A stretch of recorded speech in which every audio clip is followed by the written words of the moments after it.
Hello student, today we are going to see about what are the hormones involved in the functioning of mammary gland. So நேத்து நம்ம என்ன பார்த்தோம் அப்படின்னா mammary gland பத்தி பார்த்தோம். So இன்னைக்கு mammary gland function ஆகிறதுக்கு செயல்படுவதற்கு என்னென்ன ஹார்மோன்கள் பங்கு பெறுகிறது அப்படிங்கறத பார்க்கணும்.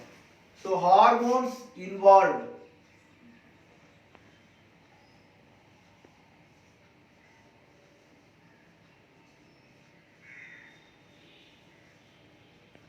in functioning of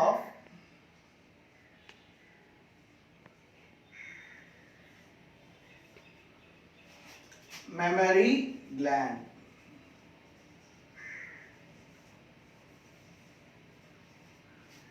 So பால் சுரப்பி செயல்படுவதற்கு பங்கு பெறக்கூடிய ஹார்மோன்கள் யாவை அப்படிங்கறத பார்க்கணும். So first hormone oestrogen.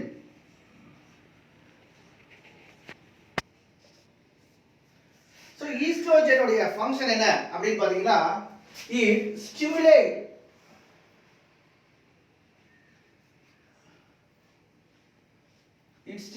the development of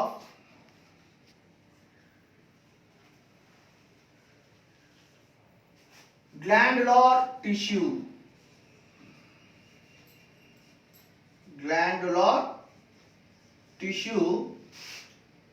in the female breast.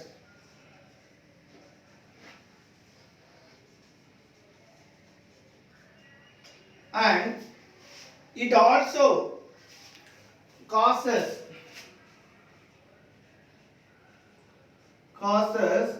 the further development of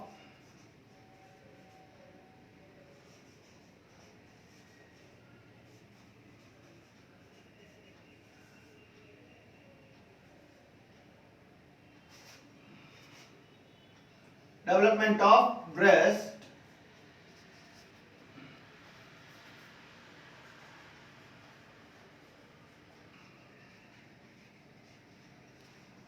accumulation of adipose tissue.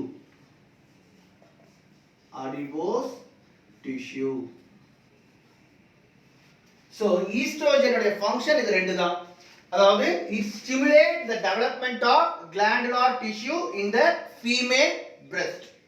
அதாவது பெண்ணுடைய மார்பகத்தில் காணப்படக்கூடிய இந்த பால் சுரப்பியுடைய வளர்ச்சியை தூண்டிவிடக்கூடிய வேலையை ஈஸ்ட்ரோஜன் செய்யுது. அது மட்டும் இல்ல, இது இந்த மார்பகத்துடைய அளவை மேலும் அதிகரிக்க செய்கிறது. எப்படி அப்படின்னா அடிபோஸ் திசுக்களை குவிப்பதன் மூலமாக இதனுடைய அளவு அதிகரிக்கக்கூடிய வேலையை இது செய்யுது ஈஸ்ட்ரோஜன். சோ அடுத்த ஹார்மோனுடைய ஃபங்க்ஷன் என்ன அப்படின்னு பாத்தீங்கன்னா ப்ரோஜெஸ்டிரான்.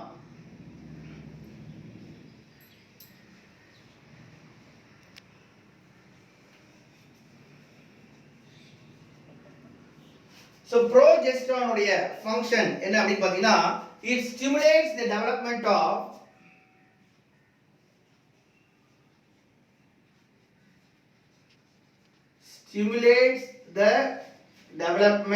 of duct system.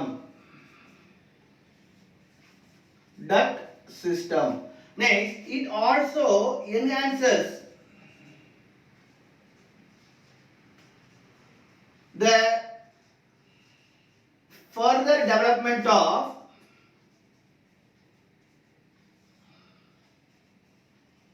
mammary gland. So progesterone உடைய ஃபங்க்ஷன் என்ன அப்படி பாத்தீங்கன்னா it stimulates the development of duct system. So நாள தொகுப்பை மேலும் வளர்ச்சி அடைய தூண்டிவிடக்கூடிய வேலையை இந்த progesterone செய்யுது. அது மட்டும் இல்ல, பால் சுரப்பியுடைய வளர்ச்சியை மேலும் இது உறுதிப்படுத்துகிறது. சோ அடுத்தது மூணாவது ஹார்மோன் என்ன அப்படி பாத்தீங்கன்னா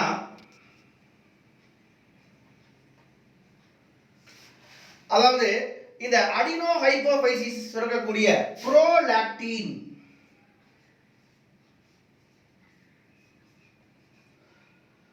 புரோலாக்டின்ங்கிற ஹார்மோன், இந்த புரோலாக்டின்ங்கிற ஹார்மோன் எது சுரக்குது அப்படின்னா முன் பிட்யூட்டரி சுரப்பின்னு சொல்லக்கூடிய அடினோ hypophysis, that is anterior pituitary gland. So அந்த anterior pituitary gland தான் இந்த prolactinங்கிற ஹார்மோனை சுரக்குது. இது என்ன பண்ணுது அப்படின்னா it stimulates the production production of, it stimulates the production of milk secretion. Production of milk secretion in mammary gland. So பால் சுரப்பியில பால் சுரப்பை உற்பத்தியை தூண்டிவிடக்கூடிய வேலையை இது செய்யுது, புரோலாக்டின். அடுத்தது அதே ஹார்மோன், அதாவது அதே சுரப்பியில, அதாவது இது வந்து முன் பிட்யூட்டரி சுரப்பி, அதாவது ஆன்டீரியர் பிட்யூட்டரி கிளாண்ட். இன்னொன்னு posterior pituitary gland, it is otherwise called as neurohypophysis. பின் பிட்யூட்டரி சுரப்பி சுரக்கக்கூடிய ஆக்சிடோசின் அப்படிங்கிற hormone, oxytocin. So in the prolactin it is secreted by adenohypophysis. It is otherwise called as anterior pituitary gland. அதாவது முன் pituitary சுரப்பியால் சுரக்கப்படக்கூடியதா இந்த prolactin. So அது பால் உற்பத்தியை தூண்டிவிடக்கூடிய வேலையை செய்யுது. ஆக்சிடோசின் அப்படிங்கிறது உற்பத்தி செய்யப்பட்ட பாலை வெளித்தள்ளக்கூடிய வேலையை செய்யுது. It stimulates or it causes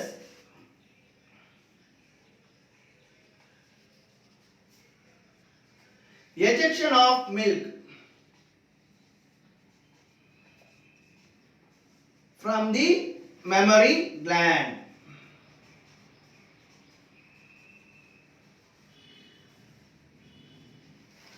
பால் சுரப்பியில் உற்பத்தியான பாலை வெளித்தள்ளக்கூடிய வேலையை இந்த ஆக்சிடோசின் செய்யுது.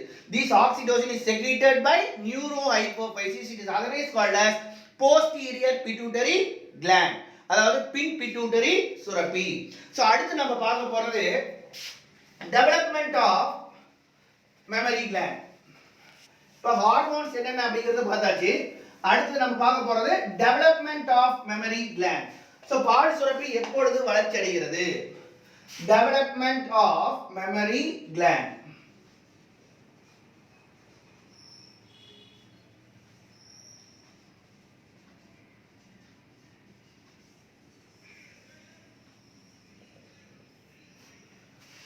So this mammary gland begins to develop at puberty. So the mammary gland begins to develop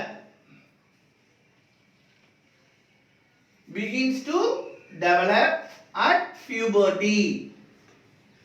So பருவ முதிர்ச்சி அடைந்தது பிறகுதான் இது வளர்ச்சி அடைய ஆரம்பிக்குது. It begins to develop at puberty. Next, the glandular tissue, அதாவது பால் சுரப்பி, the glandular tissue is largely underdeveloped. The glandular tissue is largely underdeveloped.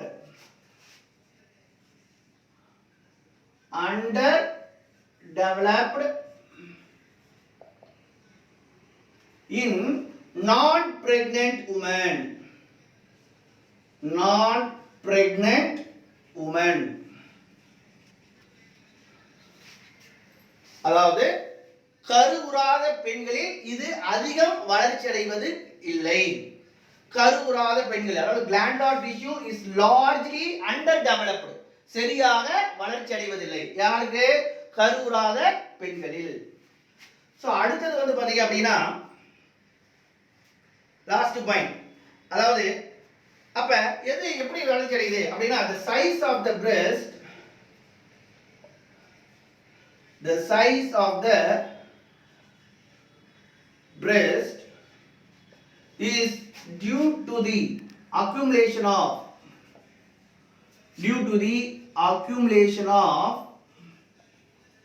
fatty tissue, that is adipose tissue, that is fat deposit.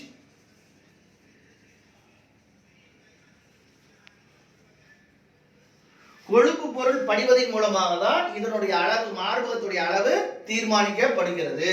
The size of the breast is determined or due to accumulation of fat deposit. Next, the size of the breast.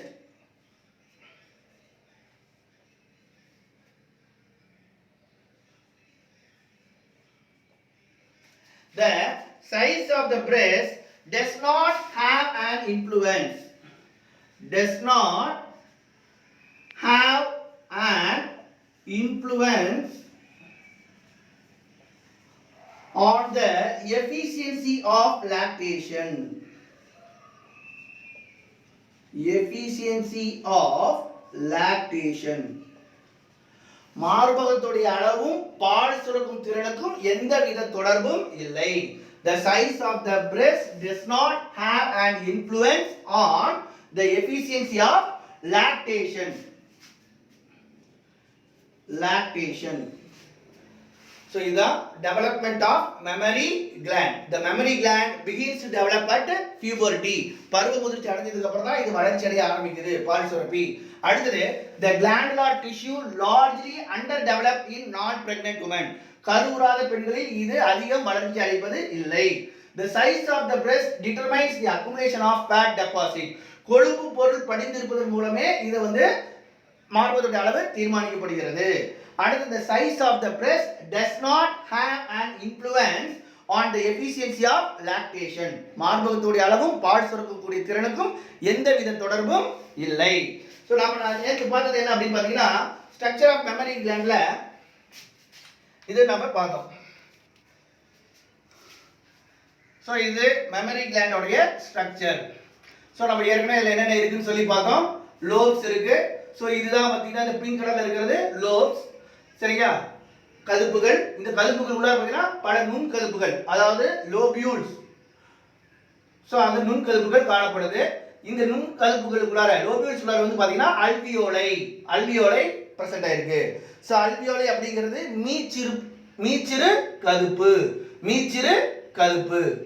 So அடுத்தது இதுல பாத்தீங்க அப்படின்னா லாக்டிபரஸ் duct, அதாவது இங்க இருந்து எங்க open ஆகுது பாருங்க. இதோட கீழ் பகுதி பாத்தீங்கன்னா லாக்டிபரஸ் டக்ட். இந்த ப்ளூ கலர்ல இருக்கிறது லாக்டிபரஸ் டக்ட், அதாவது பால் உந்து நாளம் அப்படின்னு சொல்றாங்க. இந்த பால் உந்து நாளம் பாத்தீங்கன்னா என்ன என்லார்ஜ் ஆயிருக்கு. இதோட கீழ் பகுதியில், அதாவது நிப்பிள்ஸ்க்கு முன்னாடி, பால் காம்புக்கு முன்னாடி கொஞ்சம் என்ன இருக்குது, என்லார்ஜ் ஆயிருக்குது. சோ இந்த என்லார்ஜ் ஆனது என்னன்னு சொல்றாங்க, லாக்டிபரஸ் சைனஸ், பால் குழின்னு சொல்றாங்க. மீண்டும் என்ன ஆகுது, நேரோயிங், குறுகி பாருங்க, என்லார்ஜ் ஆயிருக்கு, இங்க குறுகி அது போய் ஒவ்வொரு நிப்பிள்ஸோட, அதாவது நிப்பிள்ஸோட பால் காம்போடைய துளையில போய் தனித்தனியாக திறக்கப்படுகிறது. இதுதான் நம்ம நேற்று பார்த்தோம். இது இதோட ஸ்ட்ரக்சர். இதே மாதிரி இந்த பால் காம்பை சுத்தி என்ன இருக்குது, பிங்க் கலர், இது பால் காம்பு. இது பாத்தீங்கன்னா ஏரியோலா, அதை சுத்தி பிக்மெண்டட் ஏரியான்னு சொல்லுவோம், இதுதான். சோ அது ஏரியோலா. சோ அடுத்து நம்ம பார்க்க போறது என்ன அப்படின்னு பாத்தீங்கன்னா கேமெட்டோஜெனிசிஸ், அதாவது இனச்செல் ஆக்கம் அப்படிங்கறத பார்ப்போம். சோ நெக்ஸ்ட் டாபிக் என்ன அப்படின்னு பாத்தீங்கன்னா கேமெட்டோஜெனிசிஸ், that is formation of gamete. கேமெட்டோஜெனிசிஸ், இனச்செல் ஆக்கம். சோ இந்த இனச்செல் ஆக்கத்துல ரெண்டு process இன்வால்வ் ஆயிருக்கு. சோ இது gametogenesis means formation of gametes. Formation of gametes. So இனச்செல் உருவாக்கம். சோ ரெண்டு process மூலமா இனச்செல் உருவாக்கம் நடைபெறுகிறது. என்னென்ன அப்படி பாத்தீங்கன்னா first one spermatogenesis. Spermatogenesis. இன்னொன்னு oogenesis. இது spermatogenesis அப்படினா விந்து செல் ஆக்கம், இது கருசெல் ஆக்கம், oogenesis. சரி, இங்க spermatogenesis அப்படினா formation of sperm. Formation of sperm, அதாவது டெஸ்டிஸ்ல இருந்து ஸ்பெர்மட்டோஜெனிசிஸ்ங்கற process மூலமா ஸ்பெர்ம் உருவாகுது. சோ இதுதான் ஸ்பெர்மட்டோஜெனிசிஸ். அதே மாதிரி இங்க oogenesis பாத்தீங்க அப்படினா ஓவரியில இருந்து ஓவம் உருவாகக்கூடிய process. oogenesisங்கற process மூலமா தான் ஓவரியில இருந்து ஓவம் உருவாகுது. சோ இங்க formation of sperm, formation of sperm, இங்க formation of egg, formation of ova or egg. so இது oogenesis. so testisல இருந்து ஸ்பெர்ம் உருவாகுது. ஸ்பெர்மட்டோஜெனிசிஸ்ங்கற process மூலமா ஸ்பெர்ம் உருவாகுது. நெக்ஸ்ட் அடுத்தது ஓவரியில இருந்து oogenesis process மூலமா ஓவம் உருவாகுது. சோ ஸ்பெர்மட்டோஜெனிசிஸ் எப்படி, அதாவது டெஸ்டிஸ்ல இருந்து ஸ்பெர்ம்ஸ் எப்படி உருவாகுது அப்படிங்கறத நெக்ஸ்ட் கிளாஸ்ல பார்ப்போம்.